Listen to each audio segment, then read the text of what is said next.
ডাঁটা শাক ফেলে দিচ্ছেন আর ফেলবেন না। এই ভিডিওটা দেখলে আপনি আর কখনোই ডাঁটা শাক ফেলবেন না।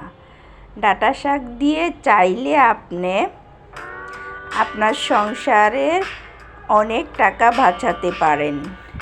ডাঁটা শাক দিয়ে যে এত সুস্বাদু একটা মজাদার রেসিপি হয়, একবার বানালে আপনার বারবার খেতে ইচ্ছে করবে। এতটাই লোভনীয় আর এতটাই মজাদার হয়ে থাকে এই ডাঁটা শাকের এই রেসিপিটা। যদি আপনি দেখেন তাহলে আশা করি একটু হলেও উপকৃত হবেন। তো আশা করি সকল বন্ধুদের কাছে প্লিজ ফুল ভিডিওটি জুড়ে থাকবেন, একটু হলেও আপনাদের ভালো লাগবে। আসসালামু আলাইকুম, সকলে কেমন আছেন? আশা করি আল্লাহর রহমতে ভালো আছেন। যে যেখান থেকে আমার ভিডিওটি দেখতেছেন প্লিজ একটা করে লাইক দিয়ে ভিডিওটি দেখা শুরু করবেন। তো প্রথমত আমি কিন্তু শাকগুলো ভালো করে ধুয়ে নিয়েছি। তো শাকে কিন্তু অনেক ময়লা থাকে, শাক কাটার আগে ধুয়ে নিলে কিন্তু ভালো হয়। এখন আমি শাকগুলো কেটে নেব।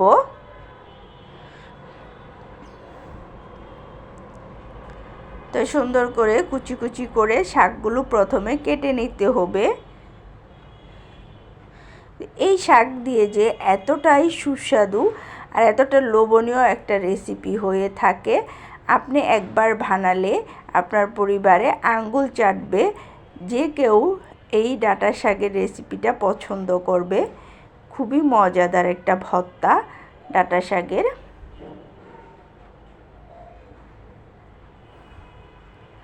তো আশা করি সবার খুব ভালো লাগবে।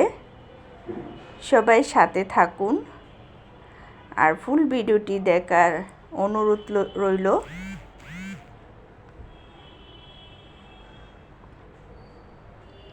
আশা করি ফুল ভিডিওটি দেখলে আপনাদের কাছে ভালো লাগবে।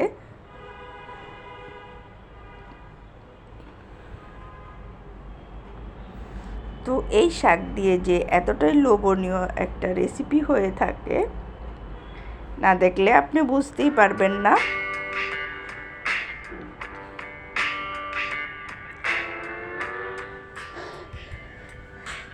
তো প্রথমত আমি কিন্তু শাকগুলো কুচি করে কেটে নিয়েছি, আর শাকগুলো কাটার আগে ধুয়ে নিলে কিন্তু ভালো হয়। এখানে আমি শুটকি নিয়েছি, এই যে দেখুন, এটা এই শুটকি কয়েক রকমের শুটকি এখানে। আসলে আমি সব রকমের শুটকির নাম জানি না। তো শুটকিগুলো খুবই মজার, চিটাগাঙের শুটকি এগুলো। তো কিছু শুটকি নিলাম, এখানে নিয়েছি রসুন, নিয়েছি পেঁয়াজ, নিয়েছি শাক নিয়েছি। তো আজকের ফ্রির জন্য এই। তো প্রথমে আমি কড়াই বসিয়ে দিয়েছি, কড়াইয়ের মধ্যে পরিমাণ মতো তেল দিয়ে রসুন দিয়ে দিয়েছি। রসুনগুলো একটু হালকা ভেজে নিতে হবে প্রথমে।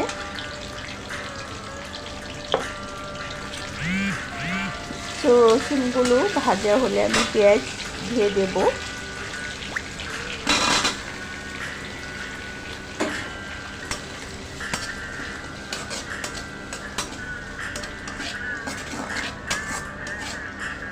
তো এখন পেঁয়াজগুলো দিয়ে দিয়েছি।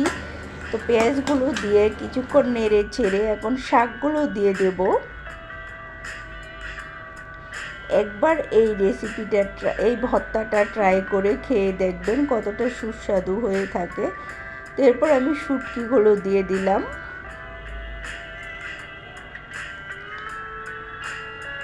এরপরে শাক দিয়ে দিতে হবে।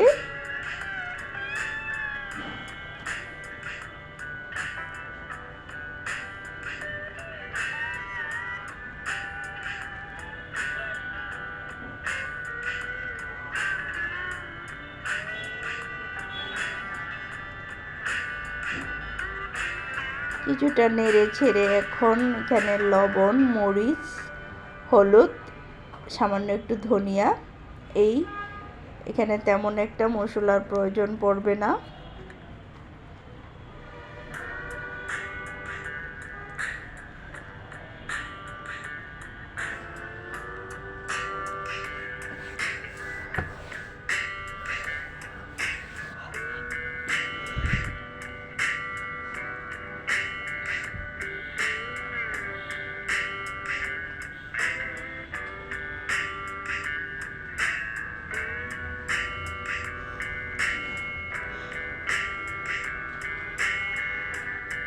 তো এখানে মরিচের ফাঁকি দিয়ে দিচ্ছি।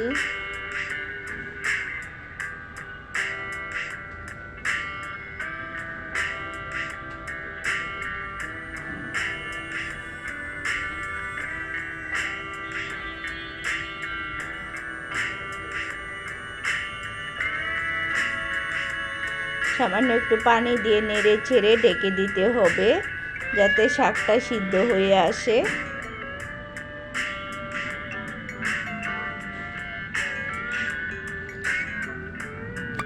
এই রেসিপিতে ভর্তাটা বানাতে বেশি সময় লাগে না, খুব অল্প সময়ে বানিয়ে নেওয়া যায়, কিন্তু খেতে অনেক সুস্বাদু হয়ে থাকে।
এখন কিছুক্ষণ পর পর নেড়ে দিয়ে তারপরে সুন্দর করে শাকগুলো শুকিয়ে নিলেই ভর্তাটা হয়ে যাবে।